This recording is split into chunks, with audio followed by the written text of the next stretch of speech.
Roman সম্রাট Heraclius তার জীবনের সবচেয়ে বড় বাহিনী পাঠিয়েছেন।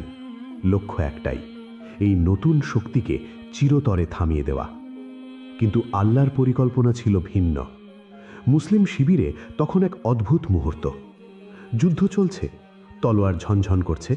ঠিক সেই মুহূর্তে এলো খলিফা হজরত ওমর রাদিয়াল্লাহুর নির্দেশ, সেনাপতি বদলাও। খালিদ বিন ওয়ালিদ, যাকে স্বয়ং রাসূল সাল্লাল্লাহু আলাইহি ওয়াসাল্লাম নাম দিয়েছিলেন সাইফুল্লাহ, আল্লাহর তলোয়ার, তাকে সরিয়ে দেওয়া হচ্ছে। যে কোনো সাধারণ মানুষ হলে হয়তো ভেঙে পড়তেন, কিন্তু খালিদ রাদিয়াল্লাহু শুধু বললেন, আমি আল্লাহর পথে লড়ি, পদের জন্য নয়। এবং তিনি সাধারণ একজন সৈনিক হিসেবে যুদ্ধ করে গেলেন। আর হযরত আবু উবাইদা রাদিয়াল্লাহু, তিনি বুঝলেন এই সংকটে খালিদের কৌশল ছাড়া পথ নেই। তাই তিনি বিনম্রভাবে বললেন, তুমি নেতৃত্ব দাও ভাই। দুইজন সাহাবী, দুইজনের কাছেই ছিল ক্ষমতা নেওয়ার সুযোগ, কিন্তু দুইজনই বেছে নিলেন বিনয়। কোরআন কি বলেনি, নিশ্চয়ই আল্লাহ তাদের ভালোবাসেন যারা তাঁর পথে সারিবদ্ধভাবে লড়াই করে, যেন তারা সীসা ঢালা প্রাচীর।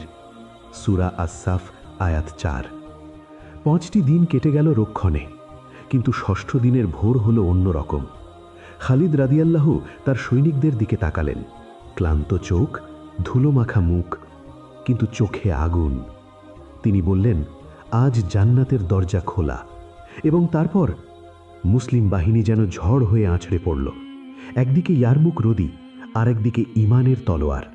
2 লক্ষ রোমান সৈনিক পালানোর পথ খুঁজে পেল না। যুদ্ধ শেষ হল। রোমান সম্রাট হেরাক্লিয়াস ফিরে যাচ্ছেন। সিরিয়ার দিকে শেষবার তাকালেন, চোখে জল, ঠোঁটে একটাই কথা, আলবিদায় শাম, আলবিদা, অর্থাৎ বিদায় হে সিরিয়া, বিদায়।